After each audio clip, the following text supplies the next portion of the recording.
ኢሳያስና ምዕራባውያን። ከጥቂት ዓመታት በፊት ሁለት ፎቶግራፎች ጎን ለጎን ወጡ። አንደኛው ፎቶ የተወሰደው በኤርትራ ሲሆን ሁለተኛው ፎቶ የተወሰደው በአፍጋኒስታን ነበር። በአንደኛው ፎቶ ላይ ፕሬዝዳንት ኢሳያስ አፈወርቂ በብዙ ሺህ የኤርትራ ወታደሮች ተከበው ደስታቸውን ሲገልጹ ይታያሉ። በሁለተኛው ፎቶ ላይ በአፍጋኒስታን የሚገኙ በርካታ የአሜሪካ ወታደሮች ከፕሬዝዳንት ዶናልድ ትራምፕ ጋር ሲደሰቱ ይታያሉ።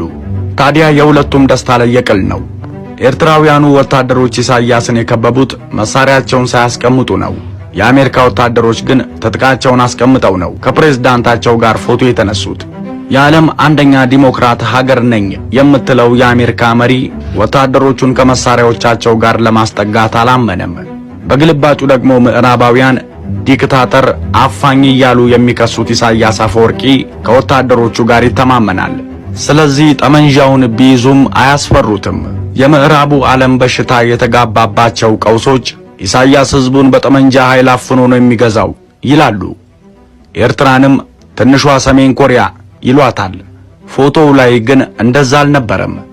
በጠመንጃ ኃይል የሚገዛ አንድ የሀገር መሪ ጠመንጃ በታጠቁ እልፍ አእላፉ ወታደሮች መካከል ገብቶ እንዲህ ደስታውን ከተከታዮቹ ጋር ይጋራል?